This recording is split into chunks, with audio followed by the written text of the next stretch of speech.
Whoa, easy there, trigger. Easy trigger. Alright, we gotta throw all this stuff on here. So we got some tools, and we got some crates, and we got some boxes, and we got some skids, and so here's what we got. Just this stuff here. All that stuff's for other guys, and all that stuff's for other guys. And so I got some here. All this, what you see here. And then there's already 3 crates on the truck. And then I gotta pick up some more in Calgary. So not a very big load, only about 25,000 pounds, and we're gonna drop some in Wyoming. But yeah, here's what we got. Let's see how it looks as we go. Stay tuned. Oh, just about lost you. Yeah, big puffy clouds, beautiful clear sky means cold air. So here's how that all ended up last night. Here's what I got this morning. Take a look at all that. That fit on here pretty good. We still got lots of room, which is good because we're loading some more. So too cold, we're not going to mess with the tarp. It's all holding together pretty good. Nothing's really too crazy about getting wet, so it's cold enough that it's dry enough that we don't have to worry about anything getting falling apart. So yeah, that's what we got on here. We're gonna have to move some stuff around. We're gonna take that little pallet off there, and I think stick that big black one there. I got this little black one left here, and then I got them 4 crates over there, and then 2 crates right there. So we get, but that's okay. I kind of planned ahead. Them crates are all gonna go there. You move that little guy into that little spot there. This big guy is gonna go into the spot where the little guy comes from, and then this little guy, I got no idea. So stay tuned. So I'm just going to loosen that strap right there, loosen it off, and then all the crates can go on top of it, and then that stuff will stay tight once I tighten it up. Yeah, that's the plan. Anyway, well, my friend, Mr. Forklift, are you ready to go to work? Let's get after it. Now we got her all done here.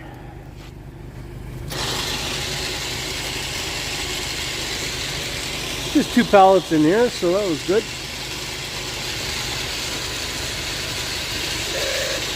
I can't believe how cold it is. I think I'm just not used to it, because usually 20 below I got no problem, but 20 below here right now and I got a problem. Real body. It also could be because I'm losing some blubber. Alright, enough. Well, you're dying a little bit, aren't you?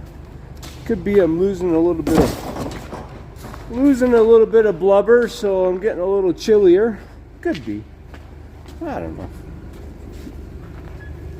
Alright. There's the door. So there's what it looks like. Let's hop onto the faithful steed here and see if we can get you a better look at it. Rattles. My favorite.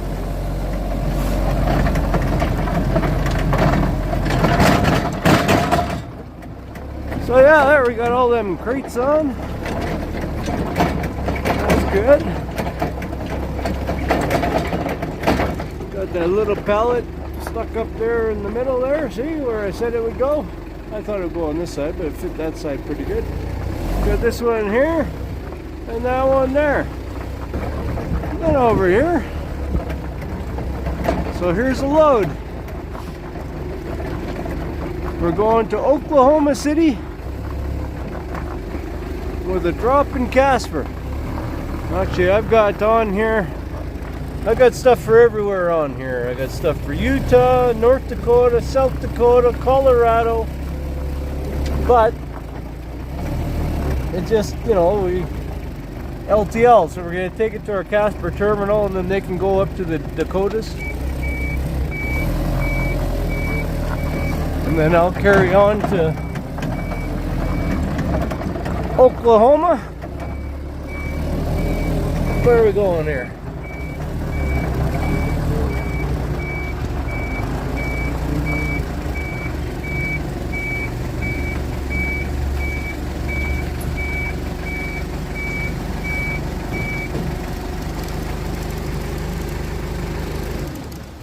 That's it.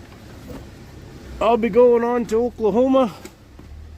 I think I'm moving some stuff around at Casper. Got to doing some switching around, dropping some off, picking some up that's supposed to go to OKC that was dropped by somebody else.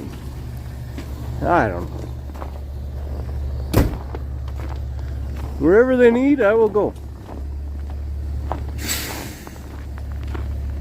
So yeah, here's what we got.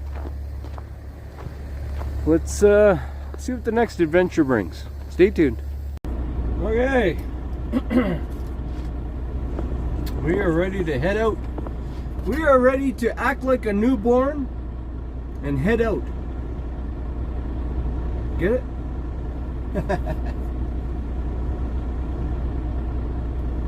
I know, bad joke, bad joke. Okay. We're loaded up. Going to OKC. Going to Casper. Dropping a bunch in Casper, and they go from there. They're going to go to North Dakota, South Dakota, Colorado, Utah. I got it all on here. I've been in that dispatching world trying to figure it all out. I enjoyed it. Running my own trucks, and I did it for another company too as well. It is very fun, but I don't envy their job, especially with LTL. Especially with LTL. So, get this little ELD going here.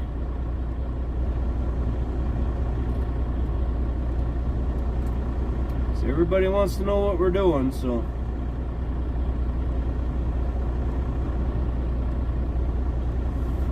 Funny thing, I got a call,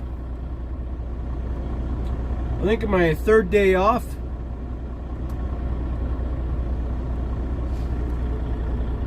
And they said, "You're not using personal conveyance right." I said, "What? What do you mean?" I used it to go the 3 kilometers to the tire shop and put the tires on, right? And they said, "That's not the right way to use it," or something. And they said, "Are you still driving?" And I said, "No." They said, "Well, it's still, your truck's still in personal conveyance, which means, you know, you're using the truck personally to go do stuff." I said, "Oh, son of a gun." Whoops, I forgot to press the off-duty button. So, and then of course I take the ELD home so it doesn't freeze in here. I take my coffee maker home so it doesn't freeze in here. And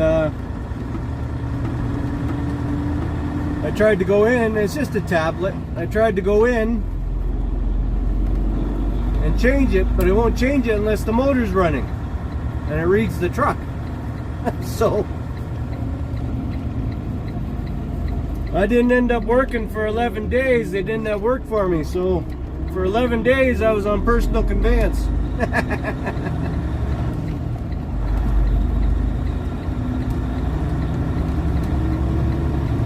We'll get her all fixed up though.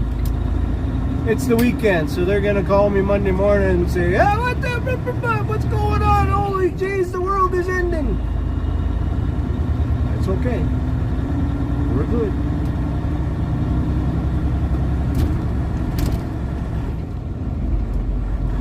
So yeah, just update. The last load I took was up to Grand Prairie. I delivered the boom booms up there, and then I ran back to Edmonton and delivered all my Edmonton freight on a Monday.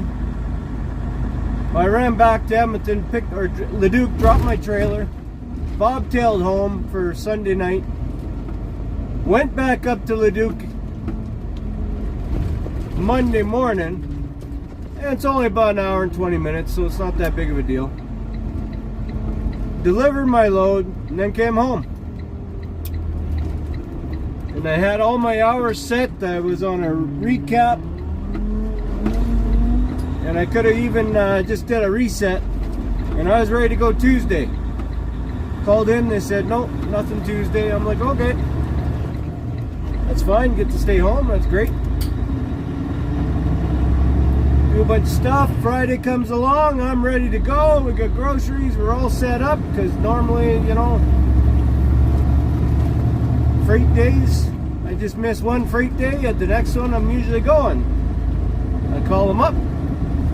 Well, what do you got for me? Ready to go? Oh,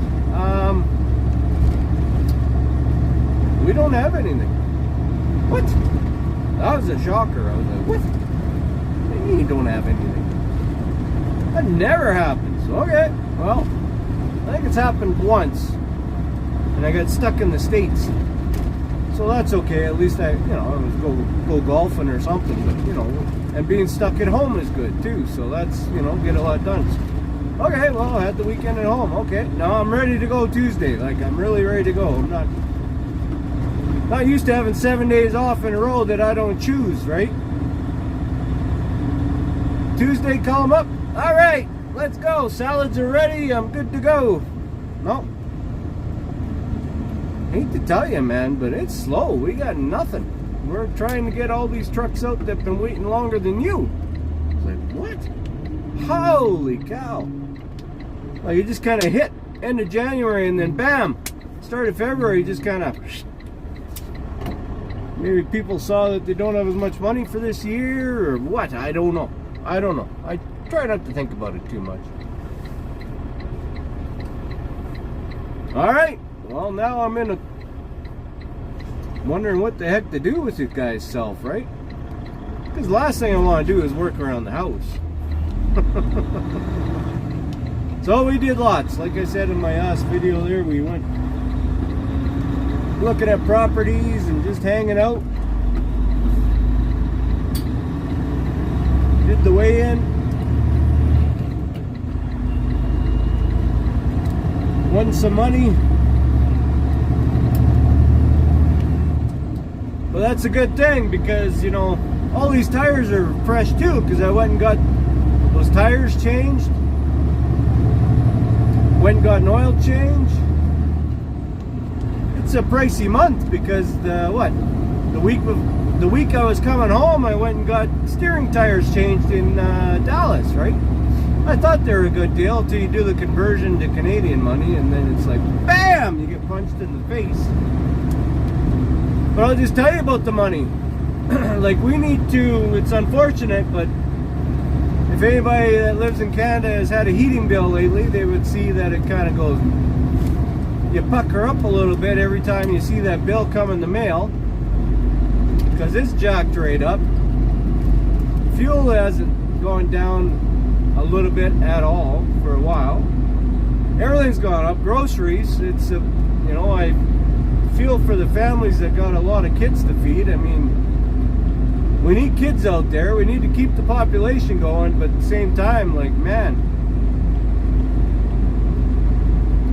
But this is how it's going to have to be, because I don't think we're going to get back to any kind of cheap goods for a long time. And the main reason, too, is also transportation. The price of doing this, it gets forgotten about. So I bought those steering tires.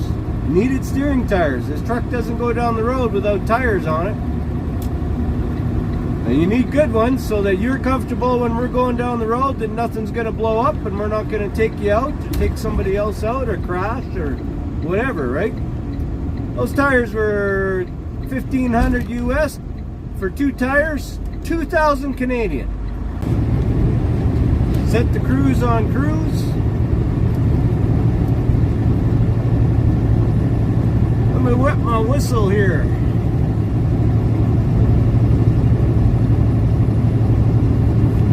Talking about spending money, so I'm getting worked up.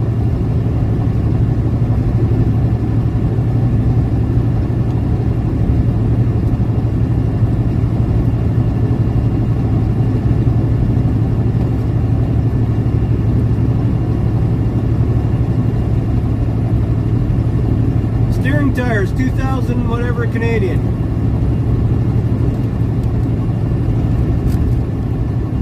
The drive tires that I just put on last week, 3,200 Canadian. And that's a great deal. Humongously good deal. But that's just the tires. Then I took them to the tire shop to put them on here. To put them on the truck and the trailer. That costs money. So that was $605 to change 1, 2, 3, 4, 5, 6, 7, 8, 9, 10, 12. To change 12 tires, take them off my rims and put the new ones on my rims, and then move tires around, so because I rotated them on the trailer. So that was $605 for that. So the total price of that was about $3,800 for the tires installed on the drives. Okay. Now a guy needs an oil change. Well, I try to get the best deal anywhere I go. I usually buy my own oil, you get it cheaper. So I bought my own filters. I've been going to Freightliner in Red Deer for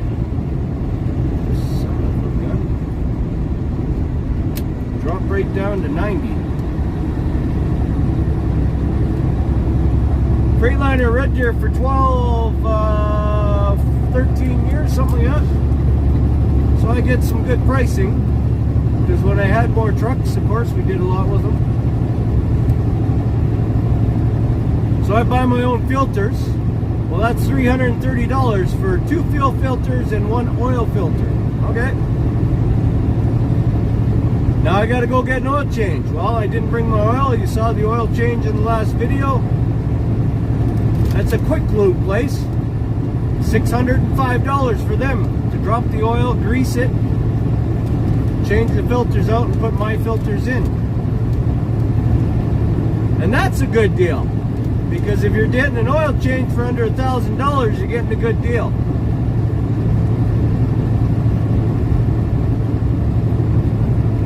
So,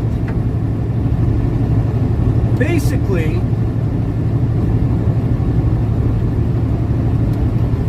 it costs a lot to run these trucks. I don't know if you catch what I'm throwing there. So that grand total was about $7,400, $7,400 in 2 weeks. And that's just regular maintenance stuff. Them tires, you always need tires. Oil, you always need oil.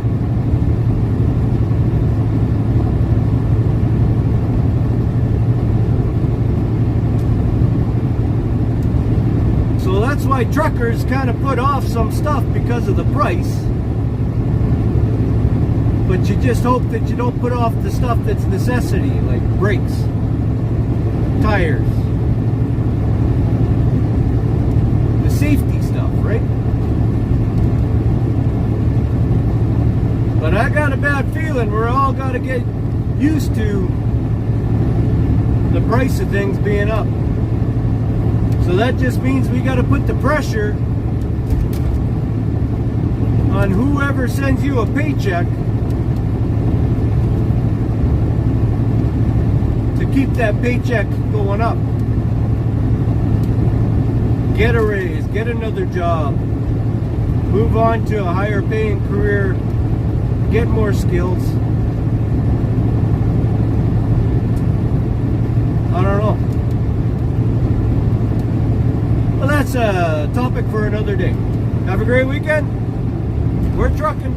I'll try and see what we pick up when we get to Casper. Bye for now.